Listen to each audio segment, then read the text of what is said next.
الرجیم بسم اللہ الرحمن الرحیم الحمدللہ رب العالمین والعاقبۃ للمتقین والصلاۃ والسلام علی اشرف الانبیاء والمرسلین سیدنا و نبینا و شفیعنا مولانا و مولا الثقلین جد الحسن والحسین بالقاسم محمد وعلی آل بیتہ الطیبین الطاہرین المعصومین المظلومین ولعنۃ اللہ علی اعدائہم اجمعین اما بعد فقط قال اللہ تعالی وتبارک فی کتابہ المجید بسم اللہ الرحمن الرحیم ان الدین عند اللہ الاسلام صلوات علی محمد حضرات گرامی القدر، بزرگوان ملت، خلاق کائنات اپنی پاک و پاکیزہ اور منزہ کتاب نظام حیات میں یہ اعلان کر رہا ہے کہ ان الدین عند اللہ الاسلام، بے شک میرے نزدیک اگر کوئی پسندیدہ دین ہے وہ دین اسلام ہے۔ اب ظاہر ہے کہ ہمیں اور آپ کو یہ سمجھنا چاہیے کہ آیا یہ دین اسلام جس کی تبلیغ کے لیے پروردگار عالم نے 1,24,000 انبیاء کو بھیجا، یہ دین اسلام ہم سے کیا چاہتا ہے، دین اسلام کا ہم سے کیا مطالبہ ہے؟ تو صاف لفظوں میں دین اسلام نے یہ اعلان کیا، دیکھو جب تم دنیا میں آ گئے ہو تو دنیا میں آنے کے بعد مسلمان بعد میں بننا، پہلے انسان بنو، اس لیے کہ وہ مسلمان ہو ہی نہیں سکتا جو پہلے انسان نہ بنے۔ اپنے اخلاق، اپنے کردار کو طیب و طاہر کرو، اس لیے اسلام کچھ نہیں دیکھتا سوائے تمہارا کردار دیکھتا ہے۔ اور اسی لیے پیغمبر اسلام نے بھی ارشاد فرمایا انما بعثت لاتمم مکارم الاخلاق، میری غرض رسالت صرف اور صرف یہ ہے کہ اپنی امت کے اخلاق و کردار کو سنوارا جائے، یعنی سب کچھ کرنے کے بعد، نمازیں پڑھنے کے بعد، روزے رکھنے کے بعد، حج بیت اللہ انجام دینے کے بعد، زکوٰۃ خمس دینے کے بعد اگر ہمارا اخلاق سنوارا ہوا نہیں ہے تو گویا ہم نے مقصد بعثت رسول کو پورا ہی نہیں کیا۔ تو میرے عزیزوں، پروردگار کا پسندیدہ دین دین اسلام، پروردگار عالم نے انسان کو ہدایت کی۔ دیکھو جب تم نے دارہ اسلام میں تم داخل ہو گئے تو کچھ احکام ہیں، ان کے قوانین کی پابندی کرنا یہ بھی تمہارے اوپر لازم ہے۔ وہ قوانین کیا ہیں کہ جس طرح سے نماز پڑھنا تمہارے اوپر واجب ہے، اسی طرح سے ماہ رمضان المبارک میں 1 مہینہ تمہیں کھانے پینے کو ترک کر دینا ہے، ہماری خوشنودی کے لیے، ہماری رضا کے لیے، جس کا نام روزہ ہے۔ اب سوال یہ پیدا ہوتا ہے کیا روزہ صرف کھانے پینے کو ترک کر دینے کا نام ہے؟ اگر یہ دیکھا جائے کہ روزہ صرف کھانے پینے کو ترک کر دینے کا نام ہے تو یہ روزہ نہیں ہے، یہ فاقہ کہلائے گا۔ روزہ کیا ہے؟ جب ہم روزہ رکھتے ہیں اور نیت ہماری یہ ہوتی ہے کہ ہم یہ عمل اللہ کی قربت کے لیے انجام دے رہے ہیں، تو ہمارے جسم کا ہر اعضا جو ہے وہ روزے سے ہوتا ہے، یعنی ہماری آنکھیں یہ بھی روزے سے ہیں، ہمارے کان یہ بھی روزے سے ہیں، ہماری زبان یہ بھی روزے سے ہے، ہمارے ہاتھ یہ بھی روزے سے ہیں، ہمارے پیر یہ بھی روزے سے ہیں۔ کیا مطلب؟ ان آنکھوں سے روزہ کی حالت میں کوئی غلط چیز نہ دیکھیں، ان آنکھوں سے تلاوت قرآن کریں، ان آنکھوں سے زیارتیں کریں، یہ کام ہے روزے میں۔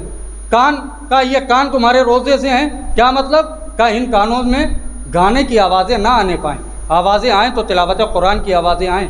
یہ تمہاری زبان، اس زبان سے روزہ رکھنے کے بعد کوئی بیہودہ کلمات ادا نہ ہونے پائیں۔ مثلا ہم روزہ بھی رکھے ہیں اور گالیاں بھی بک رہے ہیں تو کیا فائدہ روزے کا؟ اسی لیے پیغمبر اسلام نے کچھ خواتین کو حکم دیا کہ وہ آج میرے حکم سے روزہ رکھیں، اور جب تک میں حکم نہ دوں افطار نہ کریں۔ کچھ خواتین نے روزہ رکھا، اور روزہ رکھنے کے بعد جیسے ہی غروب کا وقت قریب آیا، ایک شخص آتا رہا رسول کے پاس، کیا آپ کے حکم کے مطابق فلاں خاتون نے روزہ رکھا ہے، کیا آپ کی اجازت ہے روزہ کھول لیں؟ رسول اسلام اجازت دیتے گئے۔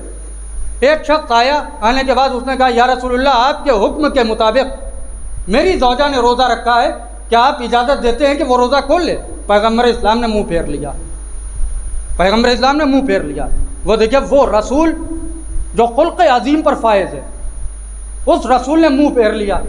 دوبارہ اس نے پوچھا یا رسول اللہ، آپ کے حکم کے مطابق میری زوجہ نے روزہ رکھا ہے، کیا آپ کی اجازت ہے کہ وہ روزہ کھول لے؟ رسول اسلام نے کہا وہ کیا روزہ کھولے گا جو اپنے مردہ بھائی کا گوشت کھا رہا ہے؟ کا کیا مطلب؟ کہ یہ روزے کی حالت میں اگر غیبت کر رہی ہے تو یہ روزہ کہاں؟ ہاں، اگر اس نے روزے جیسی صورت بنا لی ہے تو اس سے کہو کہ روزہ کھول لیں۔ میرے عزیزو، یہ ماہ مبارکہ رمضان، اس میں شیطان کو قید کیا جاتا ہے۔ یہ جو مہینہ ہم سے رخصت ہو رہا ہے، ماہ شعبان المعظم، اس مہینے کی بڑی اہمیت ہے، بڑی فضیلت ہے۔ اس سے پہلے میں عرض کر چکا ہوں آپ حضرات کے سامنے کہ بڑے فضائل ہیں اس مہینے کے۔ فضائل کیا ہیں؟ کہ اس مہینے کے فضائل یہ ہیں، پروردگار عالم نے اس مہینے میں کوئی بھی غم کی تاریخ نہیں رکھی، صرف ولادت رکھی اور خوشی کے موقع رکھتے ہیں۔ کیوں؟ تاکہ ہماری ہدایت ہوتی رہے۔ یہ ولادت کے موقع پر ہماری ہدایت ہو رہی ہے، اور جس طریقے سے یہ ہدایت کا مہینہ ہے، اسی طریقے سے شیطان بھی اس مہینے میں لوگوں کو گمراہ کرنے پہ لگا ہے کہ انسان راہ راست پر نہ آنے پائے۔ کیوں لگا ہوا ہے؟ اس لیے جب ماہ مبارک میں قید ہو جائے گا، جب ماہ مبارک میں قید ہو جائے گا، یہ بہکا نہیں پائے گا۔ لہذا پہلے ہی سے اپنے شاگردوں کو تیار کر دو، میں تو قید ہوں، میرے شاگرد جو ہیں وہ بہکائیں۔ میرے عزیزوں، انصاف سے بتائیے، سال بھر ہم بڑی آپس میں اتحاد کے ساتھ گزارتے ہیں، لیکن یہی ماہ مبارکہ رمضان، اس میں ہی ہم جھگڑے فساد کرتے ہوئے نظر آتے ہیں۔ میرے عزیزوں، یہ مہینہ بہت مبارک مہینہ ہے۔ اس مہینے میں پروردگار عالم کے ہم مہمان ہیں، لہذا ہمیں اور آپ کو چاہیے کہ اس مہینے میں زیادہ سے زیادہ عبادتیں کریں تاکہ ہم پروردگار کے مقرب بندے قرار پائیں۔ اور میرے عزیزوں، عبادت کی قبولیت کا سب سے بڑا شرف جو ہے وہ یہ ہے کہ کوئی بھی عبادت ہم انجام دیتے ہیں تو عبادت ہم چاہتے ہیں کہ ہماری عبادت قبول ہوئی یا نہیں ہوئی۔ اگر ہم دیکھنا چاہتے ہیں ہماری عبادت قبول ہوئی یا نہیں ہوئی، تو سب سے پہلے ہم یہ دیکھیں جو عبادت ہم نے انجام دی، اس عبادت سے پہلے ہم کیا تھے، اس عبادت کے بعد ہم کیا تھے۔ لہذا ہمیں اور آپ کو بھی ماہ مبارکہ رمضان میں یہ دیکھنا چاہیے کہ رمضان سے پہلے ہم کیا تھے اور رمضان کے بعد کیا تھے۔ رمضان کے بعد اگر واقعاً ہمارے اندر تبدیلی آئی تب تو ماہ مبارکہ رمضان کا فائدہ ہے، ورنہ ہم نے روزہ اگر رکھا ہے تو صرف بھوک اور پیاس کا روزہ ہے، وہ روزہ جو پروردگار چاہتا ہے وہ روزہ نہیں ہے۔ آئیے حضرات، اسی کے ساتھ میں اپنی بات کا اختتام کرتا ہوں اور گزارش گزاروں حجت الاسلام والمسلمین عالی جناب مولانا سید زیغم عباس صاحب قبلہ سے تشریف لائیں اور اپنے تاثرات آپ کے سامنے پیش کریں۔ ان کے استقبال کے لیے بآواز بلند نعرہ صلوات۔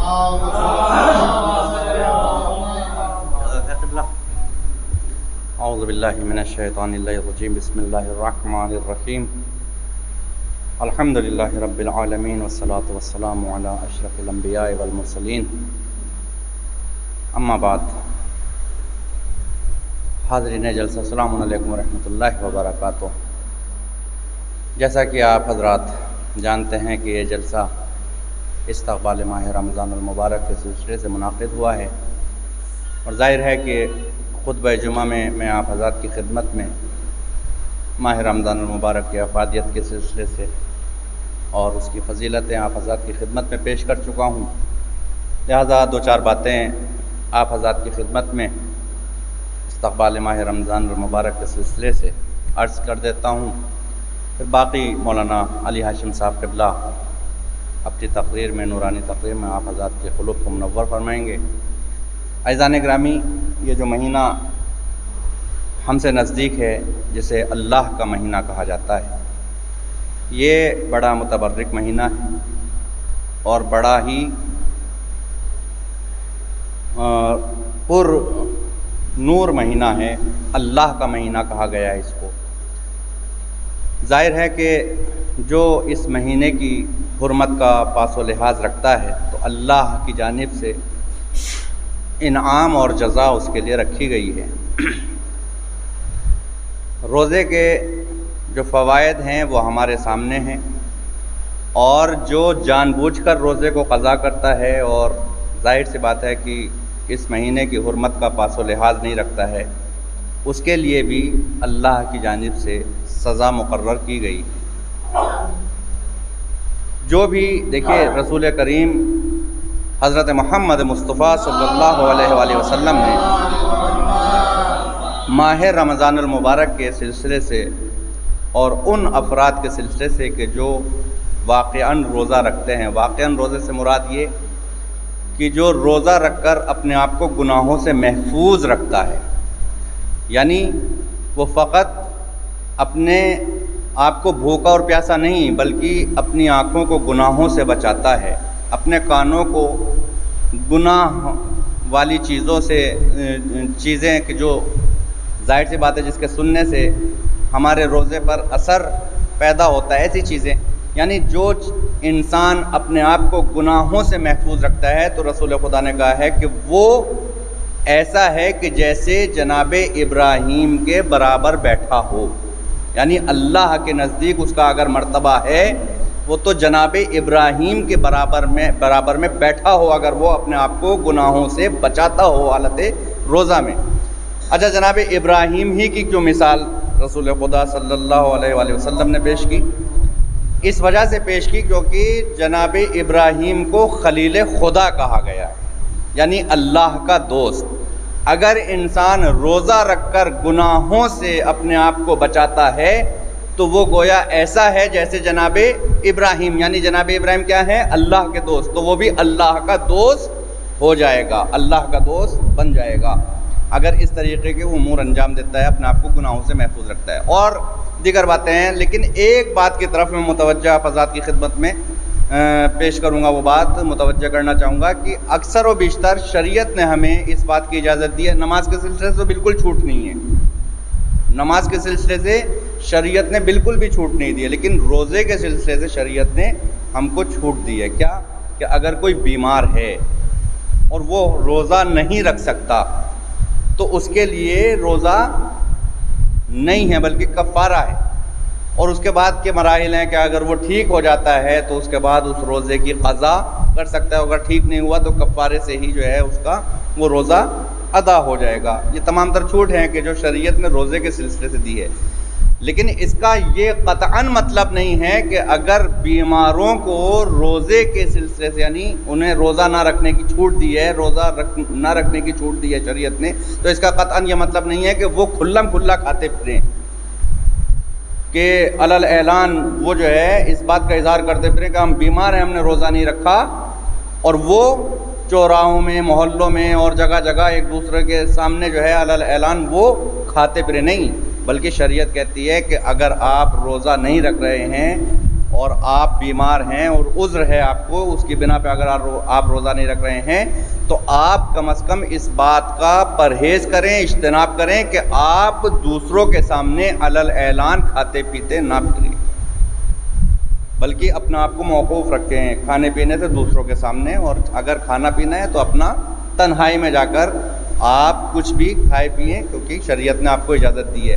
ہمارے یہاں یہ ہوتا ہے کہ اکثر و بیشتر لوگ آتے ہیں اور باقاعدہ رمضان المبارک کی حرمت کا مذاق اڑایا جاتا ہے، اس طریقے سے کھانے پینے کو عام جگہوں پر کرنے سے اور اس کو انجام دینے سے۔ بہت سے افراد ایسے ہیں کہ جو واقعاً مسالہ اور یہ تمام تر چیزیں، اور ان کو احساس بھی نہیں ہوتا۔ یاد رکھیے کہ جو لوگ جان بوجھ کر روزہ نہیں رکھتے ہیں ان کے لیے شدید عذاب ہے، اور ایک روزے کے بدلے، دیکھیے نماز کا فلسفہ یہ ہے کہ اگر آپ کی 2 رکعت نماز قضا ہوئی ہے صبح کی تو اس کی ادائیگی 2 ہی رکعت ہوگی، 4 نہیں ہوگی، 10 نہیں ہوگی، 20 نہیں ہوگی، بلکہ اگر آپ کی نماز صبح 2 رکعت قضا ہوئی ہے تو اس کی ادائیگی بھی 2 ہی رکعت ہوگی۔ لیکن رمضان المبارک میں جو جان بوجھ کر روزہ قضا کرتا ہے تو ایک روزے کے بدلے کتنے روزے رکھنے پڑتے ہیں؟ 60 روزے رکھنے پڑیں گے۔ تو آپ سمجھ رہے ہیں اس کا جو ہے یہ کوئی معمولی عبادت نہیں ہے، یہ ایک عظیم عبادت ہے، اور یہ جو مہینہ آ رہا ہے یہ ایک عظیم مہینہ ہے ہمارے لیے۔ لہٰذا جو افراد روزے نہیں رکھتے ہیں اور جان بوجھ کر روزوں کو قضا کرتے ہیں ان کے لیے کیا، میں ایک واقعہ آپ حضرات کی خدمت میں عرض کر دوں کہ ایران میں کچھ مبلغین ماہ رمضان المبارک کے سلسلے سے نکلے، تو اس میں جب وہ گاڑی پر سوار ہوئے، ٹیکسی پر سوار ہوئے، تو ایک ایسا شخص تھا ڈرائیور کہ جو باقاعدہ اسلام کے تمام تر قوانین کو بالائے طاق رکھے ہوئے تھے، اور وہ مسلسل ان تمام تر علماء کرام کے جو تبلیغی سفر پر جا رہے تھے ان کی بے حرمتی کر رہا تھا، اور ان کو نازیبہ کلمات کہہ رہا تھا کہ یہ روحانی ہیں، انہوں نے ڈھونگ مچا رکھا ہے، اور رمضان میں روزہ رکھواتے ہیں اور نمازیں، اس طریقے کے اس کی جو ہے نا کلمات تھے۔ تو انہوں نے کہا کہ بھائی تمہارا روزہ کیوں نہیں ہے، تم روزہ کیا؟ میں نہیں مانتا روزے وغیرہ کو، میں جو ہوں بس جیسا ہوں ٹھیک ہوں۔ اور باقاعدہ گانے چل رہے ہیں، ماہ رمضان المبارک ہے اور گانے ٹیکسی میں چل رہے ہیں، انہوں نے منع بھی کیا کہ بند کر دو۔ تو انہوں نے کہا کہ ٹھیک ہے بھائی، اگر تم روزہ نہیں رکھتے ہو، تمام تر چیزیں ہیں، تو کم از کم گانے تو بند کر دو، ہم تو روزے سے ہیں۔ کہا کہ یہ بات بھی آپ کی نہیں سنی جائے گی۔ بہرحال وہ مجبور تھے، ٹیکسی میں سفر کرتے رہے، اور جیسے ہی ایک جگہ نماز کا وقت آیا تو انہوں نے کہا کہ تم ٹیکسی یہیں پر روک دو، ہم نماز کے لیے جا رہے ہیں۔ جیسے ہی وہ نماز کے لیے گئے بیت الصلاۃ میں، تو اس نے کہا کہ یہ لوگ جا کر ابھی نماز پڑھیں گے، مجھے بھوک لگی ہوئی ہے۔ تو سامنے سڑک کراس کر کے ایک ڈھابا اس کو دکھائی دیا جو کھانے کا تھا، تو کہا کہ میں اپنا تب تک کھانا پینا کھا لیتا ہوں۔ جیسے ہی اس نے سڑک کراس کرنے کے لیے اپنے قدم کو آگے بڑھایا، ایک تیز رفتار گاڑی نے اسے آ کر کچل دیا اور وہ اس دنیا سے چلا گیا۔ عزیزان گرامی، کہنے کا مطلب یہ ہے کہ اگر ہم واقعاً اللہ کے بنائے ہوئے تمام تر قوانین پر عمل پیرا ہو جائیں، اور علماء کرام کے جو ہماری تربیت کے لیے اور ہمیں آگے بڑھانے کے لیے محنتیں کر رہے ہیں، کاوشیں کر رہے ہیں، ان کی باتوں کو مانا جائے اور سنا جائے، تو یقیناً ہمارے لیے دنیا و آخرت میں خیر ہی خیر ہے۔ لہٰذا ماہ رمضان المبارک کے سلسلے سے جتنی بھی باتیں علماء کرام کی زبانی یا جس طریقے سے بھی ہمیں حاصل ہوں، وہ آمادہ ہو جائیں، اپنے آپ کو آمادہ کر لیں، کیونکہ اللہ جو ہے وہ ہمارے اعمال کو، نیک اعمال کو دیکھ کر خوش ہوتا ہے اور اسے اپنا بندہ، حقیقی بندہ کہتا ہوا نظر آتا ہے۔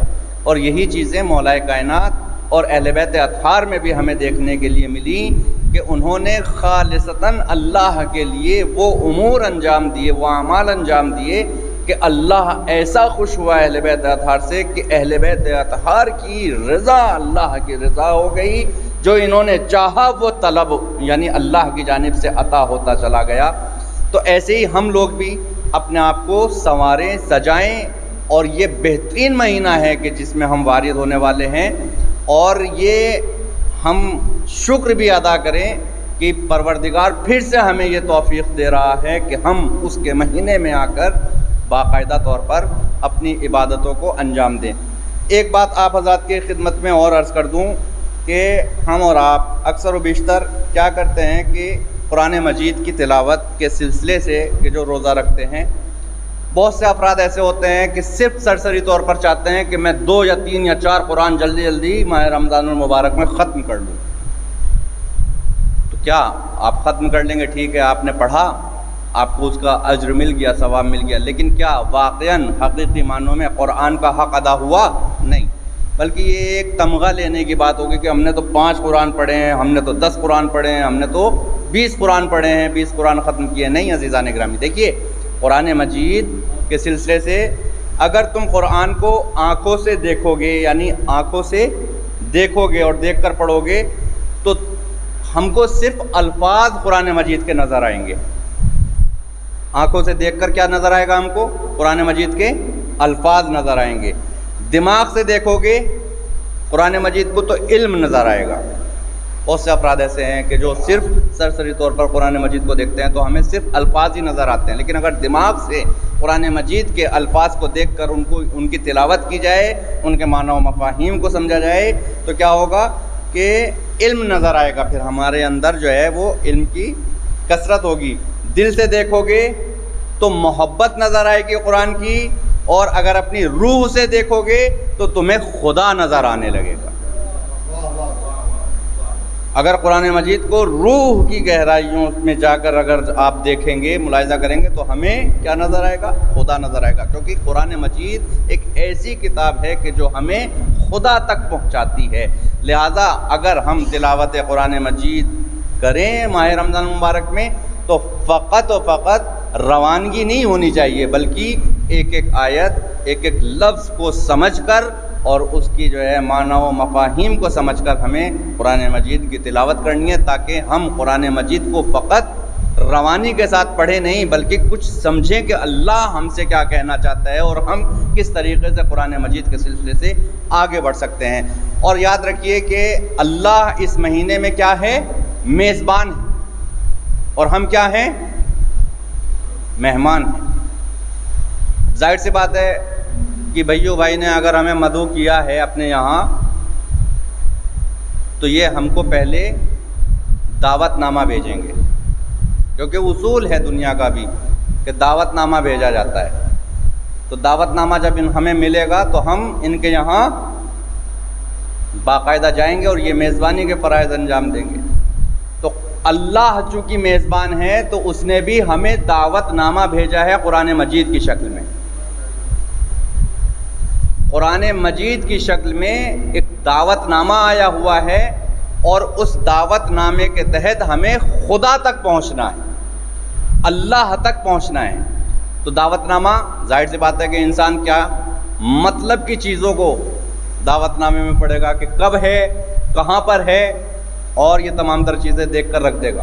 تو اب ظاہر سی بات ہے کہ جب انسان تمام تر چیزوں کو دیکھتا ہے تو قرآن مجید میں بھی اس بات کا خاص خیال رکھا جائے پڑھتے وقت کہ ہمیں بھی ان معنی و مفاہیم تک پہنچنا ہے کہ جس کے ذریعے سے ہم میزبان تک پہنچ سکیں, کہ جو ماہ رمضان المبارک میں ہمارا میزبان بنا ہوا ہے مہمان.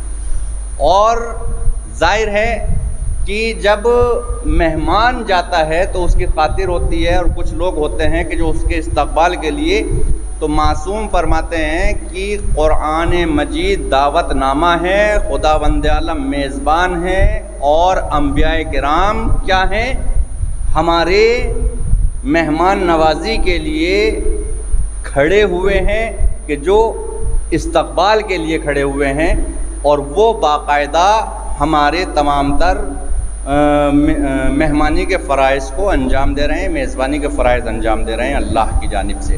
تو یہ ایک امتیاز ہے روزہ داروں کے لیے ماہ رمضان المبارک میں, چونکہ ایک عظیم مہینہ ہے. میں گزارش کروں گا تمام لوگوں سے کہ جو لوگ روزہ نہیں رکھتے وہ آئیں, روزہ رکھیں, اور جو باقاعدہ روزہ نہیں رکھ سکتے ہیں بیماری کے سبب یا بیماری کی وجہ سے, تو ان کو چاہیے کہ باقاعدہ کفارہ کہ جو شریعت نے رکھا ہے وہ, اور اس کے علاوہ اپنا جو بھی کھانا پینا ہے وہ بالکل خاموشی کے ساتھ, ایسے کہ اس کو ظاہر نہ ہو کہ یہ روزے سے ہے بھی یا نہیں بھی, دوسرے کو نہیں. یہ تین باتیں آپ حضرات کی خدمت میں عرض کر دیں.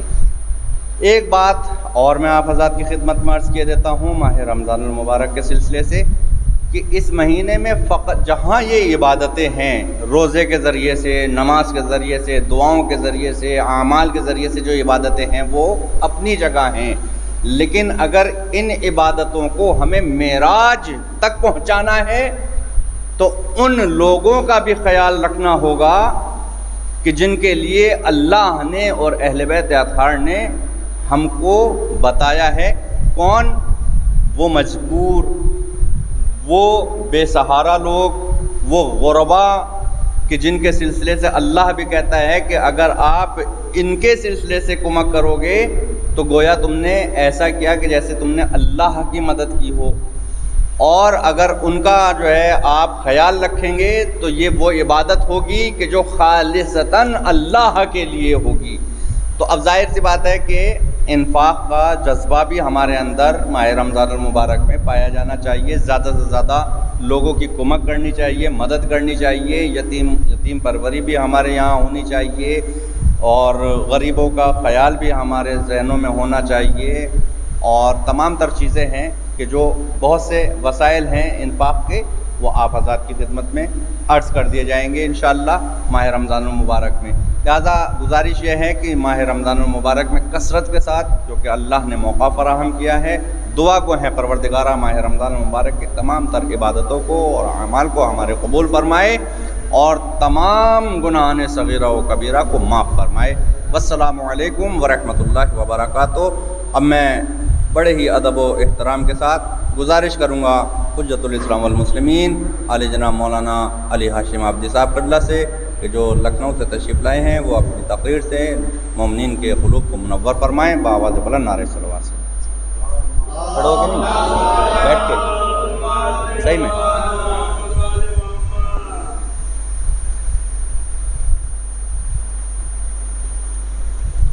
ایک صلوات پڑھیں محمد علیہ.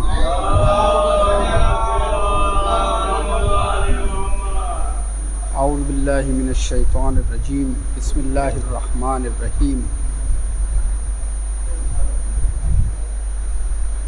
یہ پنکھا جائے بند کر دیں.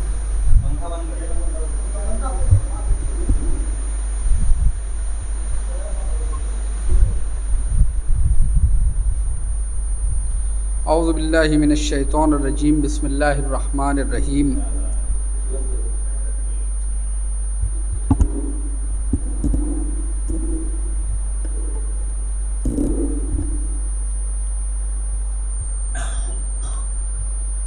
اعوذ باللہ من الشیطان الرجیم بسم اللہ الرحمن الرحیم الحمد للہ رب العالمین والصلاة والسلام علی اشرف الانبیاء والمرسلین خاتم النبیین ابی القاسم محمد وعلی اہل بیتہ الطیبین الطاہرین المعصومین المظلومین ولعنۃ اللہ علی اعدائہم اجمعین اما بعد فقط قال رسول اللہ صلی اللہ علیہ وآلہ وسلم الصوم جنۃ من النار. درود پڑھ محمد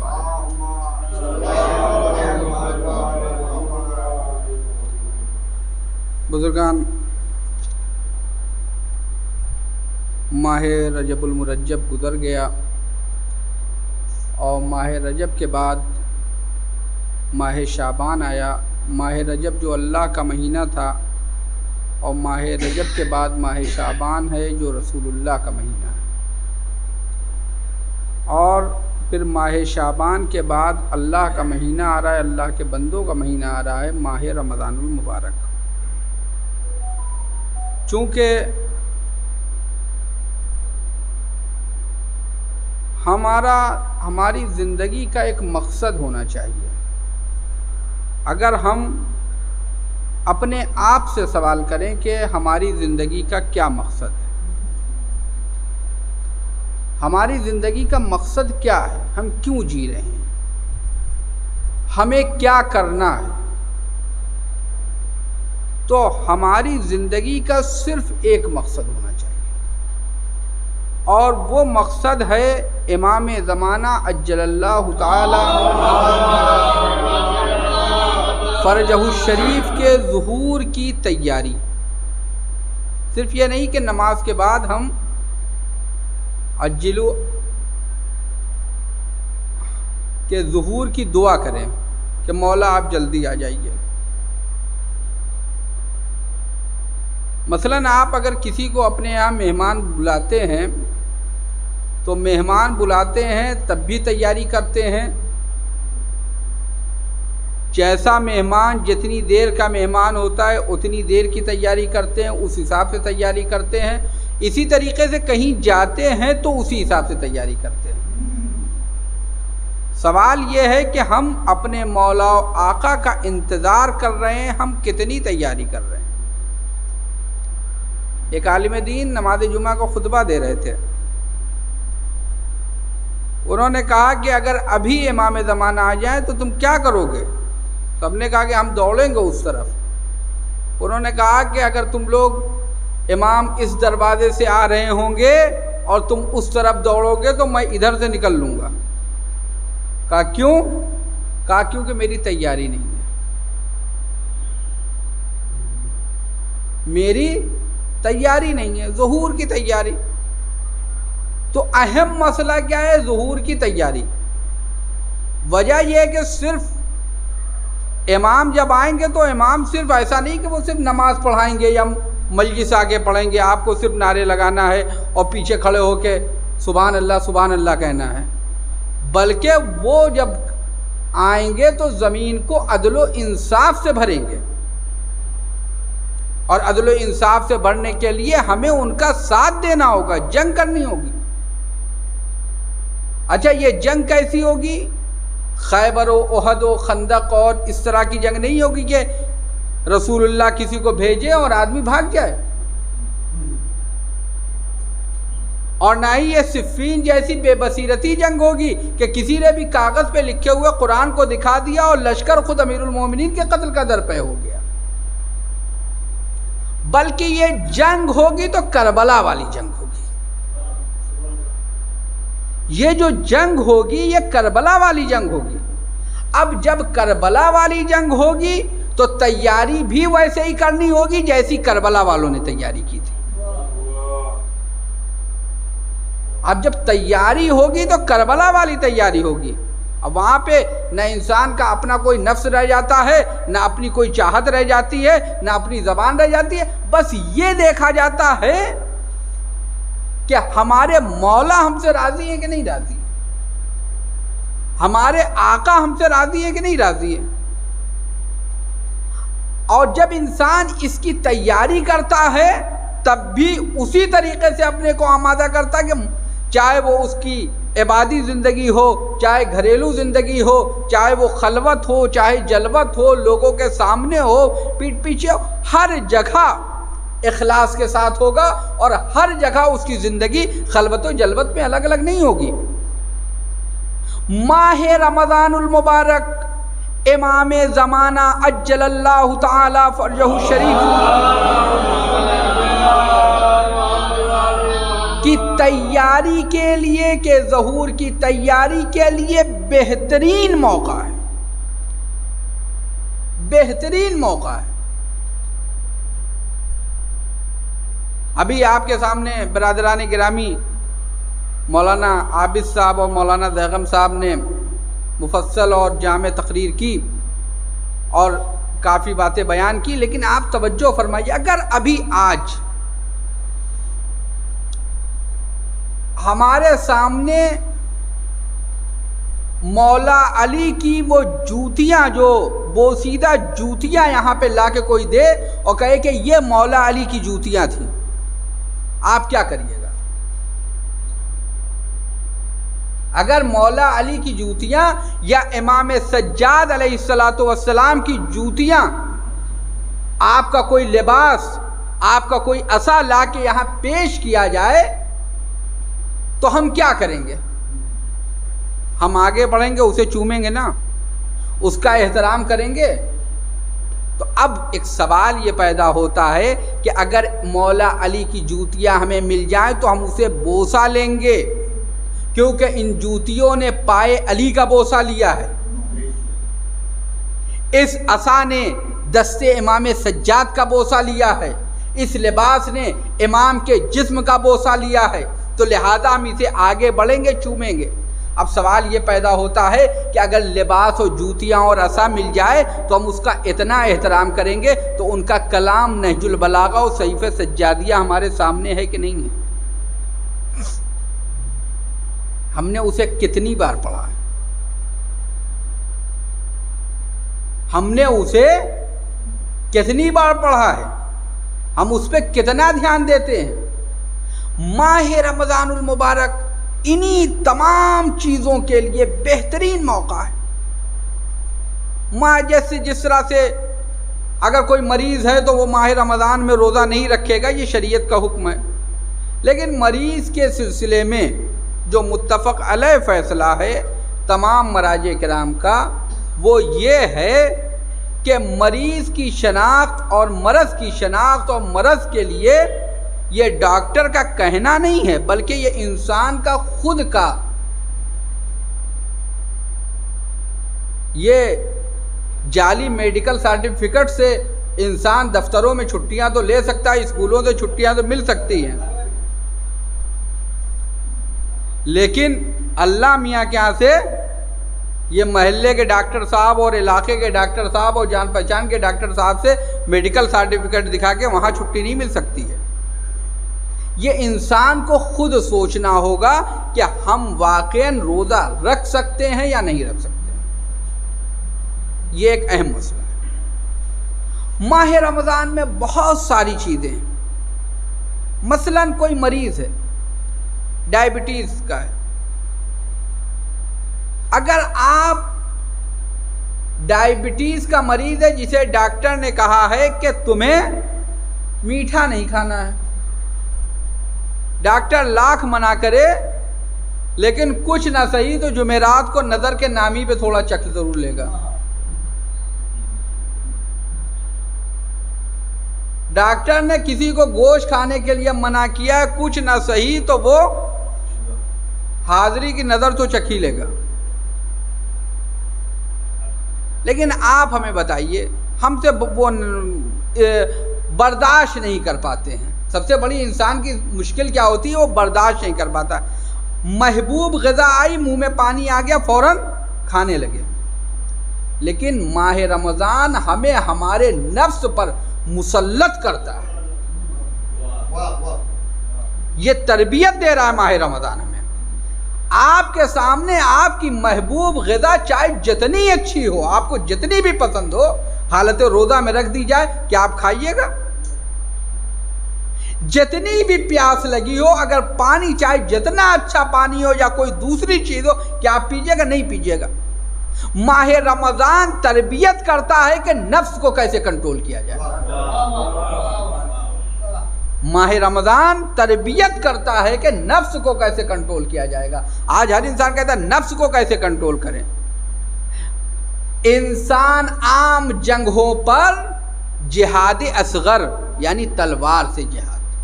جب رسول اللہ کا لشکر آیا فتح ہو کے اور کافی مال غنیمت لے کے آئے، رسول اللہ نے فرمایا کہ مرحبا کہ تم لوگوں نے جہاد اصغر میں کامیاب ہو. یا رسول اللہ تلواریں چلائیں، شہید دیے، زخمی ہوئے، مال غنیمت لے کے آئے، آپ کہہ رہے ہیں جہاد اصغر. جہاد اکبر کیا ہے؟ کہا نفس سے جہاد کرنا جہاد اکبر ہے. نفس سے جہاد کرنا جہاد اکبر ہے. یہ ماہ رمضان جہاد اکبر کی تربیت کرتا ہے.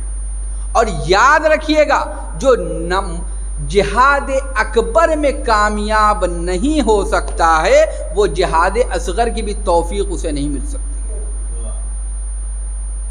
اسے جہاد اصغر کی بھی توفیق نہیں مل سکتی ہے جس نے جہاد اکبر نہیں کیا ہے. تو یہ ماہ رمضان ہمیں سمجھا رہا ہے کہ کس طرح سے تم اپنے نفس پہ کنٹرول کرو. اور جو میں نے کہا کہ کربلا والوں نے یہ کیا، تو کربلا والوں نے واقعاً کیا، اپنے نفس پہ کنٹرول کیا. ایک طرف جوش شجاعت، ایک طرف حکم امام. سامنا تھا دشت میں عباس کا عباس سے.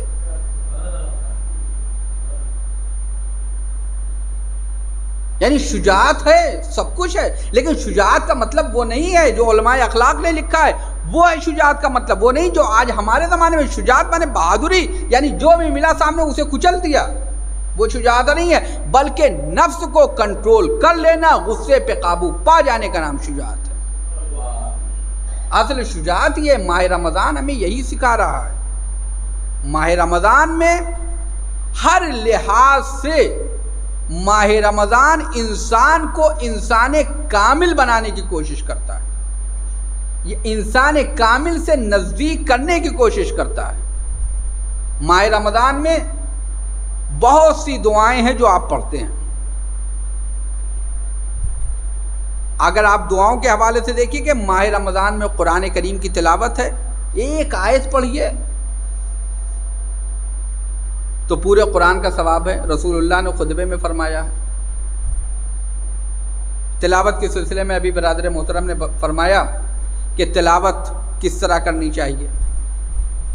تلاوت کا مطلب یہ ہے کہ قرآن کی تلاوت کریے، لیکن کوشش یہ کریے کہ اس کے معنی و مفہوم کو بھی سمجھیے. معنی و مفہوم کیا ہے اس کو سمجھنا ہوگا، کیونکہ قرآن بغیر تفسیر کے سمجھ میں نہیں آئے گا. قرآن بغیر تفسیر کے سمجھ میں نہیں آئے گا. قرآن کی تلاوت کریے روزے کی. اور اس میں جو خطبہ شعبانیہ ہے پیغمبر کا، اس میں پیغمبر نے فرمایا کہ صدق نیت سے، سچی نیت کے ساتھ دعا کرو، اللہ سے دعا کرو کہ اللہ تمہیں توفیق دے کہ تم روزہ بھی رکھ سکو اور تلاوت قرآن کریم بھی کر سکو. اللہ سے توفیق کی دعا مانگنی چاہیے کہ پروردگار ہمیں توفیق دے کہ ہم روزہ بھی رکھیں اور تیری کتاب قرآن کریم کی تلاوت بھی کریں. ماہ رمضان المبارک ہمیں یہ بتا رہا ہے، یہ رحمت کا مہینہ ہے، مغفرت کا مہینہ ہے، برکت کا مہینہ ہے، رحمت و برکت کا مہینہ ہے. اس مہینے میں دعا کرنے کا بھی سلیقہ بتایا ہے. آپ ماہ رمضان کی جو دعائیں ہیں اسے آپ پڑھیے، کبھی اس کا ترجمہ پڑھیے. دعا کرے تو انسان کیسے کرے؟ ہماری دعائیں کیا ہوتی ہیں؟ ہماری دعائیں ہماری صرف دنیا کے لیے دعا ہوتی ہے. پیغمبر نے خطبہ شعبانیہ میں فرمایا کہ دعا کرو کہ اللہ تمہارے گناہوں کو معاف کر دے. گناہوں کو معاف کر دے۔ ماہ رمضان میں جو دعا کرنی ہے وہ گناہوں سے مغفرت کی دعا کرنی ہے، اس کی بہت زیادہ تاکید کی گئی ہے۔ اور یہ گناہوں کے یعنی جہنم کے عذاب سے نجات کی، اور یہ سلسلہ کہاں سے شروع ہوتا ہے؟ یہ سلسلہ ماہ رجب کی دعا سے شروع ہوتا ہے، جو ماہ رجب میں ہم داڑھی پہ ہاتھ رکھ کے پڑھتے ہیں، حرم شیبتی علی النار، اے پروردگار ہمارے چہرے کو، ہماری اس چہرے کو، ہماری داڑھی کو جہنم کی آگ کو اس پہ حرام کر دے۔ پھر اس کے بعد آپ جب ماہ رمضان میں آئیے گا تو ماہ رمضان میں جو دعائے جوشن کبیر پڑھی جاتی ہے اس میں 100 مرتبہ ہے، کیا ہے؟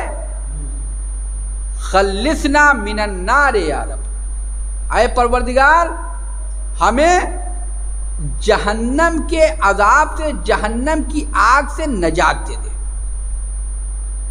یہ اہم چیز ہے۔ پیغمبر نے خطبہ شعبانیہ میں فرمایا کہ یہ مہینہ وہ ہے کہ جس میں جنت کے دروازے کھلے ہوئے ہیں، جہنم کے دروازے بند ہیں۔ اس میں دعا کرو کہ اللہ تمہیں جنت میں داخل کرے اور جہنم سے دور رکھے۔ پیغمبر نے فرمایا بدبخت ہے وہ انسان جو اپنے کو اس مہینے میں معاف نہ کروا پائے۔ یہ ماہ رمضان صرف کھانے پینے کا مہینہ نہیں ہے۔ پیغمبر نے کھانے پینے کی بات نہیں کہی ہے۔ دیکھیے بعض اوقات ہوتا کیا ہے کہ مثلا آج ہمارے یہاں افطاری ہے، تو جب افطاری ہے تو بھائی بڑا پروگرام ہوتا ہے، تو آج کے دن ہمارے لیے روزہ رکھنا سخت ہے۔ افطاری کرنے کا بہت ثواب ہے، کسی ایک کو روزہ افطار کروانا بڑا ثواب ہے۔ خطبہ شعبانیہ میں پیغمبر نے فرمایا کہ انسان اگر کسی کو روزے کا افطار کرائے گا تو گویا اس نے ایک غلام راہ خدا میں آزاد کیا۔ کسی نے کہا یا رسول اللہ ہمارے پاس کہاں اتنا پیسہ کہ ہم کرا پائیں گے؟ کہا کہ آدھا کھجور، ایک گلاس پانی بھی پلاؤ گے تب بھی تمہیں افطاری کا ثواب ملے گا، اور اس کا مطلب یہ ہے کہ تمہیں ایک غلام آزاد کرنے کا ثواب ملے گا۔ لیکن روزہ رکھنا واجب ہے۔ آج ہمارے یہاں افطار ہے، لہذا ہم آج بڑا پروگرام ہوگا، بہت تھک جائیں گے، لہذا آج ہمارے یہاں روزہ رکھنا ہمارے لیے سخت ہے۔ ہم کیا کر رہے ہیں؟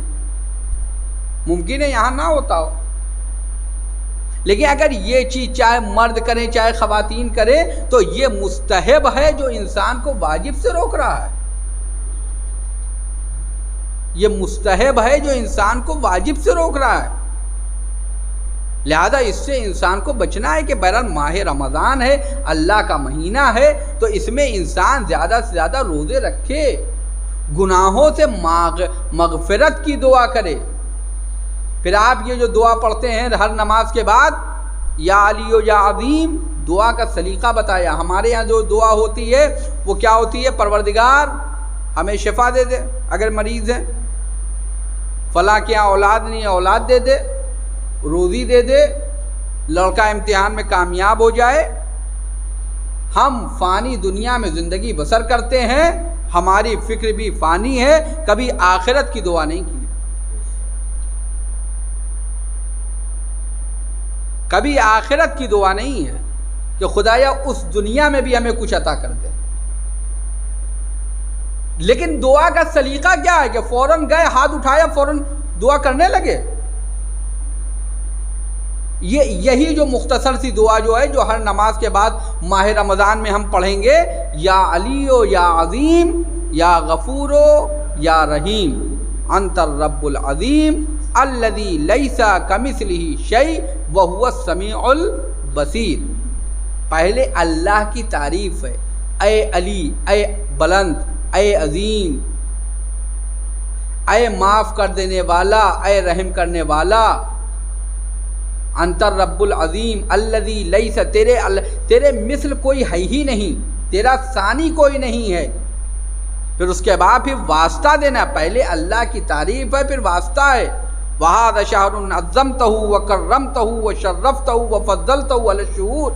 یہ وہ مہینہ ہے کہ جس میں اللہ نے کرامت رکھی ہے تمام مہینوں پہ، جس پہ شرافت رکھی ہے. پیغمبر نے خطبہ شعبانیہ نے فرمایا کہ اے لوگوں، اللہ کا مہینہ آ رہا ہے، اپنی رحمت، مغفرت اور برکت کے ساتھ آ رہا ہے. اس کے ایام تمام ایام سے افضل، اس کی گھڑیاں تمام گھڑیوں سے افضل، اس کے اوقات، اس میں روزے دار کا سونا ثواب ہے، عبادت ہے.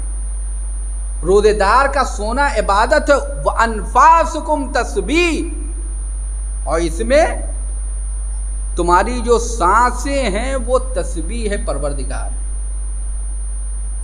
تسبیح ہے پروردگار. انسان کتنی سانس لیتا ہے دن بھر میں؟ اگر واقعاً اللہ کا بندہ بن کر یہ کام انجام دے گا تو اس کی سانسیں تسبیح ہوں گی. اب اگر عزیزان گرامی، اب آپ سوچئے کہ اگر انسان روزے دار سے سانس لے رہا ہو تو اللہ اسے تسبیح کا ثواب دے رہا ہے، تو اگر کوئی انسان دن بھر اٹھتے بیٹھتے ذکر خدا اور تسبیح پروردگار کرتا رہے گا تو اس کو کتنا ثواب ملے گا، کتنا ثواب ملے گا اسے. تو یہ ماہ رمضان ہے، یہ برکت کہیں اور انسان کو نہیں ملے گی. یہ برکت صرف اسی مہینے میں، یہ اللہ کا مہینہ ہے، اس ماہ رمضان میں. پھر اس کے بعد کیا ہے؟ اس ماہ رمضان پھر یہ وہ مہینہ ہے کہ جس میں اے پروردگار تو نے قرآن کو نازل کیا ہے، اس میں شب قدر ہے.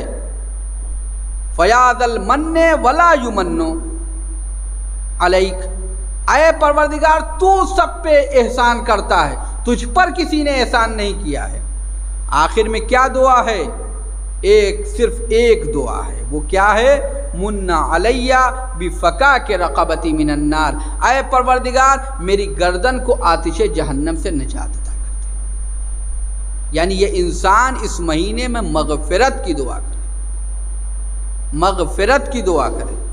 ہر دن کی جو دعا ہے اگر اس کا آپ ترجمہ پڑھیے تو اس میں آپ کے سامنے معصومین نے دعا کرنے کا سلیقہ بتایا ہے کہ دعا کیسے کی جائے، دعا کا طریقہ بتایا ہے. عام دنوں میں انسان کے لیے روزانہ ماہ رمضان میں اگر انسان غسل کرے تو غسل کرنا سنت ہے، ثواب کا کام ہے. ماہ رمضان کے روزانہ کے غسل ہے. عام دنوں میں اگر صرف جمعے کے دن ہے یا کوئی مخصوص تاریخ ہے، لیکن ماہ رمضان میں یہ ہے کہ انسان کا روزانہ کا غسل سنت ہے اور اس کا ثواب ہے. اور اس کے بعد آپ دیکھیے کہ یہ ماہ رمضان انسان کو اللہ نے روزہ رکھا ہے. کس لیے رکھا ہے روزہ اللہ نے؟ قرآن نے کہا لعلکم تتقون، کتب علیکم الصیام کما کتب علی الذین من قبلکم لعلکم تتقون، کہ انسان وہی ظہور امام زمانہ کی تیاری کرنی ہے. تو کس طرح تیاری کرنی ہے؟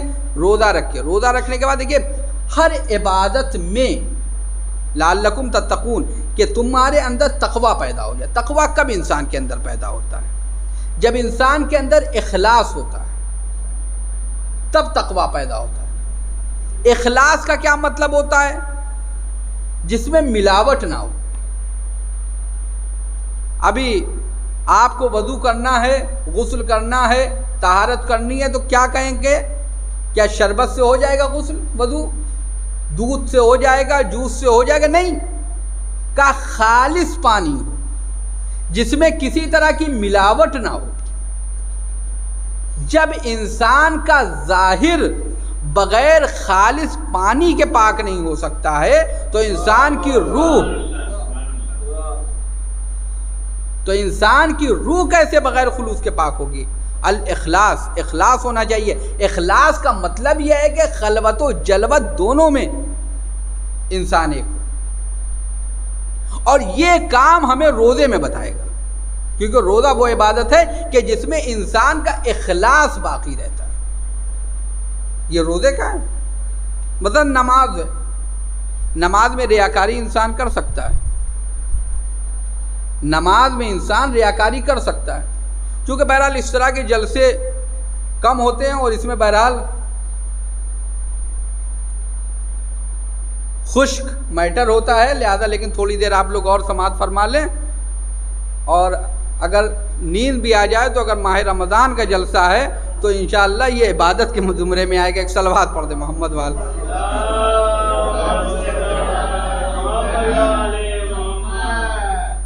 تو بہرحال چونکہ یہ ماہ رمضان اخلاص مثلا رمضان ہے، آپ کے سامنے عرض کروں کہ باپ بیٹے کی دعوت ہوئی ایک جگہ پہ، ابھی دعوت کا ذکر انہوں نے کیا تھا، وہاں گئے بادشاہ کے ہاں دعوت پہ، باپ بیٹے دونوں گئے دعوت پہ، نماز پڑھی انہوں نے، کھانا کھایا وہاں پہ، کھانا کھا کے جب گھر پہ آئے تو باپ نے کہا کہ بیٹا میں وہاں تکلف میں زیادہ کھا نہیں پایا، لہذا پھر سے ہمارے لیے دسترخوان لگا دو، میں بہت کم کھایا ہوں۔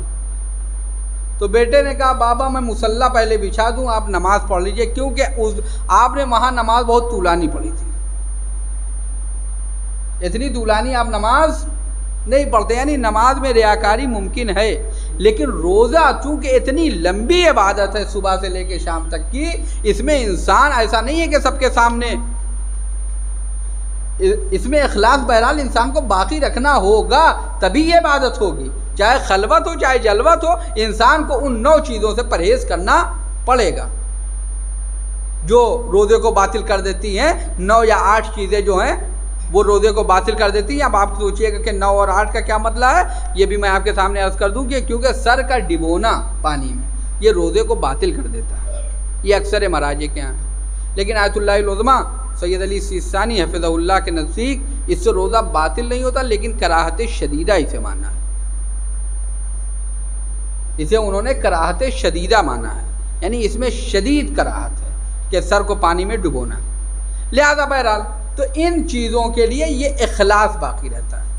جب اخلاص رہے گا، انسان خلوت و جلوت میں ایک جیسا ہوگا، تب اس کے اندر تقویٰ پیدا ہوگا، تب اس کے اندر تقویٰ پیدا ہوگا، لعلکم تتقون۔ اور پھر روزے اور نماز کا مطلب صرف یہ نہیں کہ انسان، رسول اللہ نے فرمایا کہ دیکھو اپنی زبان کو بھی کنٹرول رکھنا، اپنی آنکھوں کو بھی کنٹرول رکھنا، اپنے کانوں کو بھی کنٹرول رکھنا، اور پھر جو تمہارے زیر نظر افراد ہیں ان پہ رحم کرنا، تاکہ اللہ قیامت میں تم پہ رحم کرے۔ بعض لوگ ہیں بڑے فخر سے کہتے ہیں کہ اگر ہم بول دیے تو پھر یہ بھاگتے نظر آئیں گے۔ انسان اپنے شر کے اوپر اتنا اکڑتا ہے کہ ہم اتنے بڑے فتنہ کر دیں گے کہ سامنے والے بھاگتے نظر آئیں گے۔ اگر ہم نے بولنا شروع کر دیا، ہم نے مثلا کوئی مغلظ باتیں اور کسی کے راز کو فاش کر دیا، کہ یہ اپنے منہ دکھانے لائق نہیں رہیں گے۔ اللہ کے نبی فرماتے ہیں کہ اس ماہ میں اپنے شر سے لوگوں کو محفوظ رکھو، تاکہ قیامت میں اللہ کے عذاب سے تم محفوظ رہو۔ یہ کمال نہیں ہے کہ انسان جو آئے منہ میں بک دے۔ جھوٹ بولنا گناہ ہے، سچ بولنا واجب تھوڑی ہے۔ کیا آپ نے کسی کو دیکھا کہ وہ بیچارہ روزہ نہیں رکھ رہا ہے، احترام ماہ سیام کر رہا ہے، تو اب آپ آ کے کہیے کہ اماں وہ افطاری کیوں کر رہے ہیں، وہ تو روزہ رکھتے نہیں، میں نے خود دیکھا ان کو چپکے سے پانی پیتے ہوئے۔ کسی کی آبرو ریزی کریے، ممکن ہے مریض ہو، بدگمانیاں نہ کریے کسی کی آبرو ریزی کرنے سے، کیونکہ ایک صفت جو آتی ہے وہ آتی ہے ستاریت، جو انسان کو منزل مقصود تک پہنچاتی ہے۔ عیوب کو چھپا دینا، چشم پوشی کرنا، پیغمبر نے فرمایا کہ اس میں اپنے شر سے لوگوں کو محفوظ رکھو، تاکہ قیامت میں اللہ کے عذاب سے تم محفوظ رہو۔ یہ ماہ مبارک رمضان ہے۔ اس ماہ مبارک رمضان میں صرف یہ نہیں ہے کہ انسان اللہ کا حق ادا کرے، خود اپنے کو صحیح کرے، بلکہ اس میں یہ ہے کہ انسان بندوں کی بھی حال سے، احوال سے غافل نہ رہے۔ اس میں ہے کہ فقراء و مساکین کو صدقات دیتا رہے، یتیموں کا خیال رکھے۔ فقراء، مساکین، یتیم سب کے خیال رکھنے کی رسول اللہ نے تاکید کی ہے۔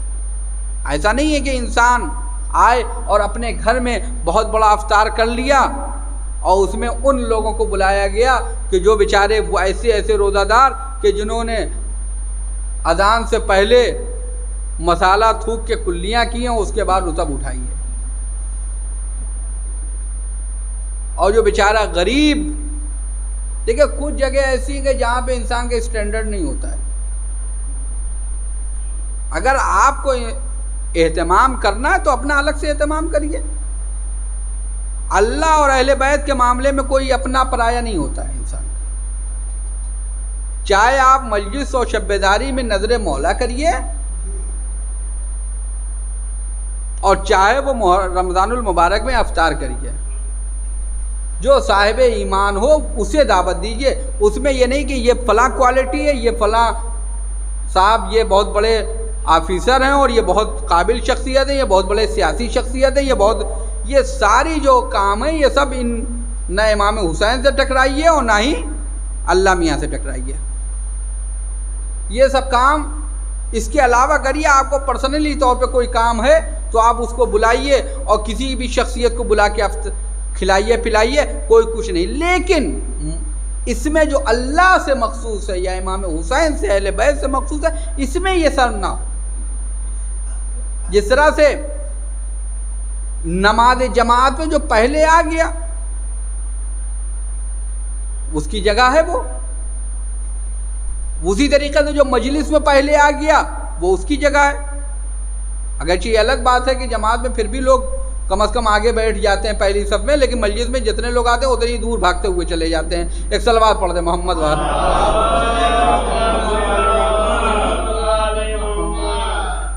تو اب یہ مسائل جو ہیں ماہ رمضان کا، کہ ماہ رمضان انسان کو تقوی کی دعوت دیتی ہے. اور یہ تقوی کیا ہے؟ یہی ماہ فضیلت ہے. قرآن نے کہا ہے وَجَعَلْنَاكُمْ شُعُوبًا وَقَبَائِلَ لِتَعْرِفُوا، کہ ہم نے تمہیں شعبوں اور قبیلوں میں پیدا کیا. اِنَّا خَلَقْنَاكُمْ مِنْ ذَكَرٍ أَوْ أُنْثَىٰ، کہ ہم نے تمہیں مرد اور عورت پیدا کیا. وَجَعَلْنَاكُمْ شُعُوبًا وَقَبَائِلَ، ہم نے تمہیں شعبوں اور قبیلوں میں پیدا کیا. لِتَعْرِفُوا، کس لیے پیدا کیا ہے؟ کہ آپ مثلا گورے ہیں، رنگ و نسل میں اللہ نے پیدا کیا، تو گورے کو کیا کالے پہ فضیلت ہے یا کالے کو گورے پہ فضیلت ہے؟ عرب کو عجم پہ، عجم کو عرب پہ. یہ صرف مثال کہی جاتی ہے. یعنی آپ اناؤ کے ہیں، کوئی اس محلے کا، کوئی اس محلے کا ہے، کوئی اناؤ کے باہر کا ہے، کیا یہ فضیلت ہے؟ نہیں، یہ فضیلت نہیں ہے. قرآن نے جو فیصلہ کیا، قرآن نے کہا لِتَعْرِفُوا، یہ صرف پہچان کا وسیلہ ہے. اس سے زیادہ کی حیثیت نہیں ہے کہ ہم فلاں خاندان سے ہیں، ہم فلاں قبیلے سے ہیں، ہم فلاں جگہ کے رہنے والے ہیں، ہم فلاں رنگ کے ہیں، فلاں نسل کے. یہ صرف تعارف کا ذریعہ ہے، آپ کی پہچان ہے، شناخت ہے، فضیلت نہیں ہے. فضیلت کس میں ہے؟ ان اکرمکم عند اللہ اتقاکم. فضیلت والا وہی ہے، کرامت والا وہی ہے، شرافت والا وہی ہے جس کے اندر تقوی سب سے زیادہ پایا جاتا ہو. اور یہ تقوی کہاں سے پیدا ہوگا؟ جب تم روزہ رکھو گے. لعلکم تتقون. یہ تقوی اسی وقت ہوگا جب انسان روزہ رکھے گا.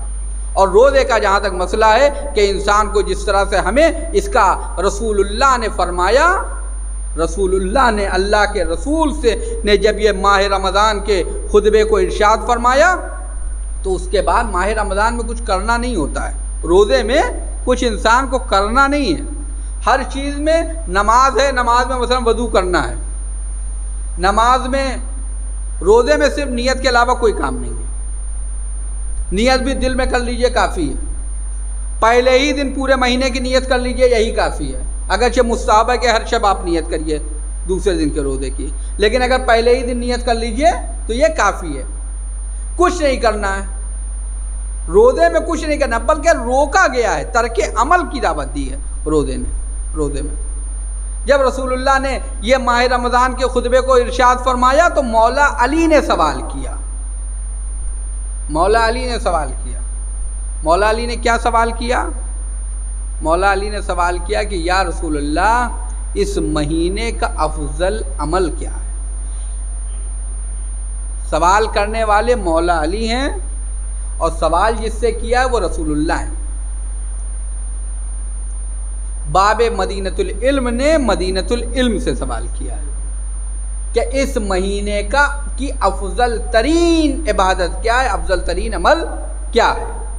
رسول اللہ نے کوئی عمل نہیں بتایا، بلکہ رسول اللہ نے فرمایا وہاں پہ بھی ترک عمل ہی بتایا ہے، کوئی عمل کرنے کو نہیں بتایا بلکہ عمل کے ترک کرنے کو بتایا ہے۔ رسول اللہ نے فرمایا کہ اس مہینے کی جو افضل ترین عمل یہ ہے، الورع عن محارم اللہ، جن چیزوں کو اللہ نے حرام قرار دیا ہے ان چیزوں سے پرہیز کرنا۔ انسان اگر ہم اس مہینے میں واقعاً ہمارا اٹھنا بیٹھنا، یعنی یہ خود میں اپنے لیے کہہ رہا ہوں کہ اگر انسان اس سلسلے میں اس مہینے میں یہ سوچ لے کہ ہمارا کوئی بھی عمل ہے، اگر ہم یہ سوچ لیں کہ یہ عمل ہمارا ویسا ہو کہ اللہ کہیں اس سے راضی ہے کہ نہیں راضی، چاہے وہ بولنا ہو۔ آج کل تو گناہ کرنے کے لیے بہت بڑی چیز نہیں ہے، ظالم کی حمایت، کسی کا مذاق، ضروری نہیں ہے کہ آپ کچھ بولیے کہیں جائیے، بلکہ آپ صرف اپنے موبائل پہ ایک کلک کر دیجئے گا، ایک لائک کیا اور سامنے والے کو ظالم کی حمایت بھی ہو گئی اور مظلوم کا مذاق بھی اڑ گیا، صرف ایک لائک سے۔ اور پھر یاد رکھیے گا کہ یہ لائک جو ہے، یہ جو فضائے مجازی جو ہے، یہ یاد رکھیے گا یہ دشمن کے بنائے ہوئے ایپ ہیں، یہ کوئی ماہ رمضان جو اللہ نے بنایا ہے اس میں خیر ہی خیر ہے۔ یہ جو دشمن کے بنائے ہوئے ایپ ہیں اس میں خیر آپ میں استعمال کر لیجئے، واٹس ایپ کو، فیس بک کو، یوٹیوب کو، یہ آپ کا کمال ہے، یہ آپ کا ہنر ہے، ورنہ یہ خیر کے لیے نہیں بنے ہیں، یہ شر کے لیے بنے ہیں، یہ استعمال کے بنائے ہوئے ہیں، یہ شر کے لیے بنے ہیں۔ اب اس کو آپ خیر میں استعمال کریے، آپ کا اپنا ہنر ہے کہ آپ کس طرح سے اسے استعمال کر رہے ہیں، یہ ہنر آپ کا ہے کہ کس طرح سے ہے۔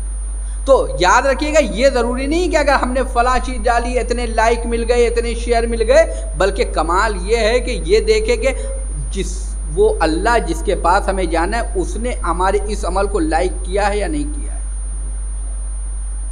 یہی تقویٰ ہے۔ ماہ رمضان عمل نہیں بلکہ ترک عمل ہے، اور اس کے بعد اس مہینے میں اللہ کو انسان یاد رکھے، زیادہ سے زیادہ مسجدوں کا، بہرحال اللہ کا مہینہ ہے، مسجدوں میں زیادہ سے زیادہ وقت، کیونکہ امیر المومنین کی حدیث ہے المؤمن فی المسجد کالسمک فی الماء، مومن مسجد میں ویسے ہی ہے جیسے مچھلی پانی میں ہوتی ہے۔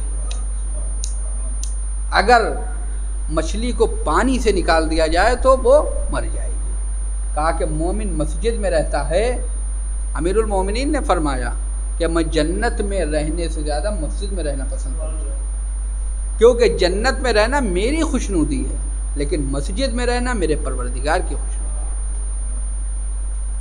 کوشش کریے کہ اعتکاف جیسی عبادت اگر ہوتی ہے تو اسے انجام دیجیے، اور ورنہ اس کو انجام دیجیے۔ اور اس کے بعد یہ دیکھیے کہ شب قدر ہے، شب قدر کے جو مخصوص عمل ہے، یہ بات چیزیں ہوتی ہیں جس کے اوپر آپ توجہ رکھیے۔ یہ جو پوری رات 100 دن کی نماز، 100 رکعت نماز، وہ 6 دن کی نماز ہوتی ہے، 6 دن کی نماز کہیں بھی عمل میں نہیں ہے۔ مستحب اعمال شب قدر میں وہ 2 رکعت کر کے 100 رکعت نماز ہے۔ آپ یا تو وہ فرادہ 2 رکعت کر کے وہ خیر ایک دستور بنا دیے، کم از کم اسی بہانے انسان 6 دن کی قضا نماز پڑھ لیتا ہے، لیکن حقیقت امر بھی ہمارے لیے واضح ہونا چاہیے کہ ہم کم از کم دعائے جوشن کبیر پڑھیں،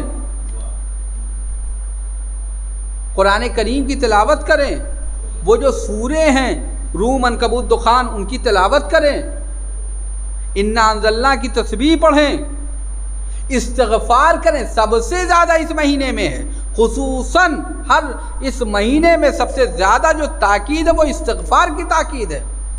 انسان اللہ سے استغفار کرتا رہے، محمد و آل محمد پر زیادہ سے زیادہ صلوات پڑھے۔ رسول اللہ نے فرمایا کہ تمہاری پشت گناہوں سے بھاری ہو گئی ہے، طولانی سجدے کرو اس مہینے میں تاکہ تمہاری گناہ چھڑ جائے، تمہاری پشت جو ہے خالی ہو جائے۔ یہ وہ مہینہ ہے انسان کا ایک ایک لمحہ عمل میں گزرے کہ پروردگار ہم یہ سوچیں کہ ہمارا معبود ہم سے راضی ہے کہ نہیں ہے، ہمارے مولا و آقا امام زمانہ ہم سے راضی ہے کہ نہیں ہے، تب ہم اس مہینے میں پہنچیں گے۔ بہرحال میں اس سے زیادہ مزاحم نہیں ہونا چاہتا، لیکن چونکہ اسی خطبہ شعبانیہ کا ذکر کیا ہے لہذا ثواباً آپ کی خدمت میں 2-4 منٹ اور کہ رسول اللہ سے جب یہ سوال کیا تھا امیر المومنین نے کہ اس مہینے کا سب سے افضل عمل کیا ہے، تو پیغمبر نے کہا تھا الورع عن محارم اللہ۔ پھر اچانک رسول اللہ گریہ کرنے لگے، یہ خطبہ شعبانیہ، رسول اللہ گریہ کرنے لگے۔ امیر المومنین نے پوچھا یا رسول اللہ آپ گریہ کیوں کر رہے ہیں؟ تو رسول اللہ نے فرمایا کہ علی میں وہ دیکھ رہا ہوں اس مہینے میں تم اپنے اللہ کی عبادت کر رہے ہو، اپنے اللہ کے لیے نماز پڑھ رہے ہو، اور اشقل اولین والآخرین تمہارے سر پہ ضربت لگا رہا ہوگا، اور تمہاری ریش مبارک، تمہاری داڑھی تمہارے سر کے خون سے رنگین ہو جائے۔ پھر رسول اللہ نے گریہ کیا ہے، لیکن ایسے موقع پہ امیر المومنین نے ایک سوال کیا، یا رسول اللہ جب یہ واقعہ ہوگا تو کیا میرا دین سالم ہوگا؟ کیا میں دین پر ہوں گا؟ تو اللہ کے نبی نے کہا ہاں علی تم اپنے دین کے اوپر رہو گے۔ تو مولا علی نے کہا پھر اس کی کوئی پرواہ نہیں۔ یعنی آپ یہ دیکھیے کہ رسول اللہ نے اتنی بڑی مصیبت سنائی امیر المومنین کو۔ امیر المومنین نے اگر کوئی سوال کیا ہے تو سوال صرف یہ کیا ہے کہ کیا میرا دین باقی رہے گا کہ نہیں باقی رہے گا۔ مصیبتیں آنا مشکل نہیں ہے، بلکہ کمال مصیبتوں پہ صبر کرنا نہیں ہے، کمال یہ کہ انسان کا دین محفوظ رہے۔ اور جب یہی سوال جناب علی اکبر نے بھی کیا تھا کہ کیا ہم حق پہ نہیں ہیں، تو امام حسین علیہ السلام السنا علی الحق، کیا ہم حق کے اوپر نہیں ہیں؟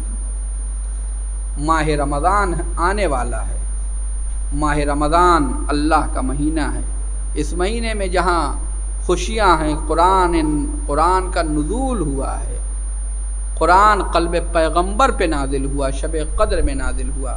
صرف شب قدر میں تینوں شبوں میں ہمیں شب بیداری کرنی چاہیے اور اللہ کی عبادت اور عزاداری کرنی چاہیے، مولا علی کی عزاداری کرنی چاہیے کہ یہ امیر المومنین کا مہینہ ہے، جہاں اس میں امام حسن کی خوشی کی تاریخ ہے، 4 آسمانی کتابیں اس مہینے میں نازل ہوئی ہیں، یہ مبارک مہینہ ہے۔